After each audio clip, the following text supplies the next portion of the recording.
je m'appelle Stéphane Gay, j'ai 44 ans, je suis marié, j'ai 3 enfants. Je suis tombé tout petit dans la moto à partir de l'âge de 14 ans où j'étais au Sénégal. Donc j'ai commencé par le championnat du Sénégal de motocross il y a donc maintenant presque une trentaine d'années. Ensuite, passionné de désert, j'ai parcouru un peu tous les déserts en moto, à savoir que ce soit le désert libyen ou le désert égyptien. Ma dernière course, c'est le rallye des pharaons, donc en Égypte avec Fenouil, où j'ai fait une course en ancienne, puisque je suis aussi passionné d'ancienne, avec une Barigo qui avait roulé au Dakar en 84. Voilà, donc là je me prépare pour un nouveau raid, un nouveau rallye sur le Maroc. Le palmarès au niveau de l'Égypte, donc je suis au rallye égyptien, j'ai fini 7e en catégorie ancienne. Tout ce qui est raid, j'ai commencé à partir de 98, donc environ tous les 2 ans j'ai fait le Maroc. Le premier a été la Tunisie, ensuite le Maroc, l'Égypte et la Libye. Et donc le rallye des pharaons est un rallye que j'ai couru il y a maintenant 2 ans avec cette ancienne justement.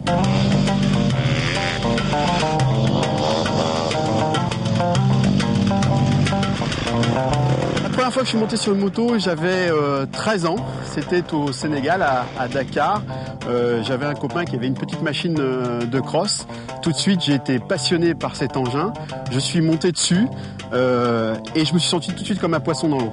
Il faut savoir aussi que c'était à Redba, c'est-à-dire au lac Rose, là où il y a l'arrivée du Paris-Dakar, où il y a plein de dunes. Et je veux dire, ça a été le déclic, la moto et les dunes. Ce qui me plaît, il y a 2 choses en fait.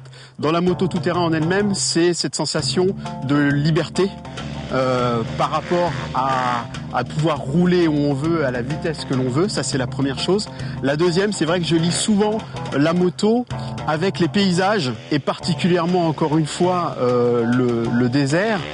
Parce que je peux vous dire que c'est extrêmement enivrant de pouvoir surfer dans les dunes, de pouvoir rouler sur une piste sans avoir aucun obstacle. Et c'est vrai que, comme je disais tout à l'heure, lorsqu'on a mis les pieds une seule fois en enduro dans le désert, obligatoirement on y retourne. Le paradoxe, c'est que je ne me suis pas fait peur par rapport aux chutes. Pourtant, depuis que je suis né, Dieu sait que je suis tombé dans le sable. Je me suis fait peur à mon dernier rallye justement en Égypte, tout simplement parce que l'anecdote est qu'à la 2e spéciale, j'ai voulu suivre quelqu'un que tout le monde connaît dans le milieu du rallye qui s'appelle Franco Picot.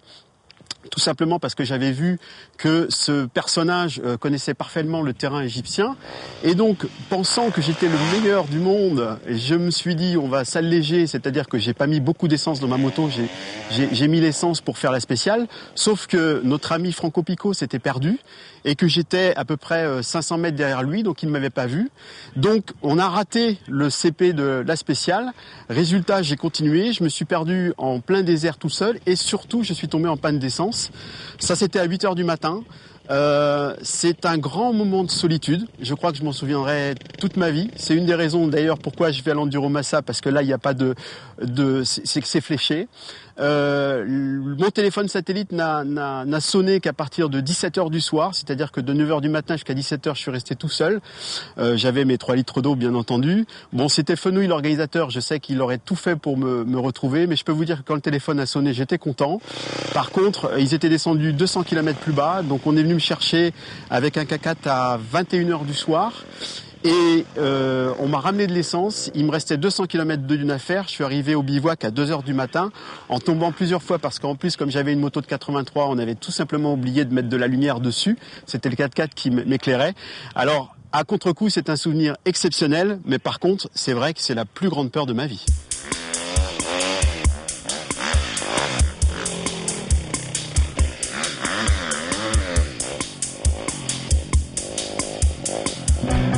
Ça ne m'empêchera jamais de continuer. La chose est sûre que c'est aussi une petite raison pour laquelle je pars en 2,50, c'est pour limiter la vitesse. Parce que dans le rallye, ce qui est extrêmement difficile, c'est de suivre à la fois son terrain et de suivre aussi tout ce qui va être les pierres et tout ça. voir son roadbook, voir son GPS. Là encore une fois, dans le cadre de l'Enduromassa, vous partez avec une moto complètement stock et surtout, vous n'avez pas besoin d'avoir les yeux rivés sur le GPS ou sur le roadbook. Vous êtes à fond sur le pilotage. Le rallye du Maroc, l'Enduromassa exactement, est un rallye un peu spécifique dans le sens où c'est ce qu'on appelle une boucle. C'est-à-dire qu'on part d'un point fixe et on fait des boucles tout autour de ce point fixe sur 6 jours.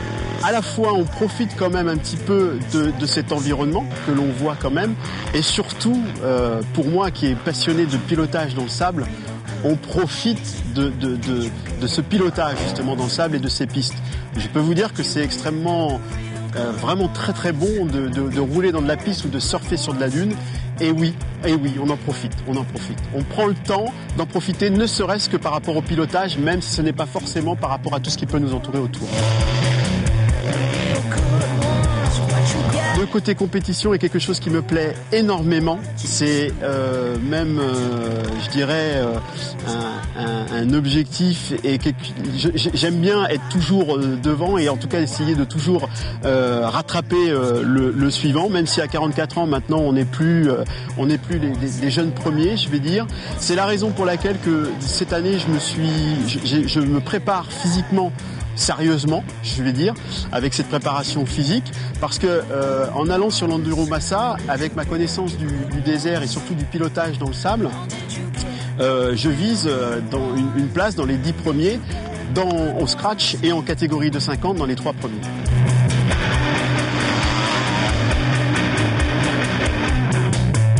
Les qualités qu'il faut avoir pour être un bon pilote, ça va vous paraître bizarre ce que je vais vous répondre, mais avant tout, c'est la passion. C'est la passion, être passionné. Lorsqu'on est passionné, de toute façon, le reste vient derrière. La technique ou l'apprentissage, c'est à force de rouler, de toute façon, qu'on va apprendre un certain nombre de techniques. On peut éventuellement, pour accélérer, je veux dire, cette formation, faire des stages, mais le nerf de la guerre, ça reste et restera toujours la passion.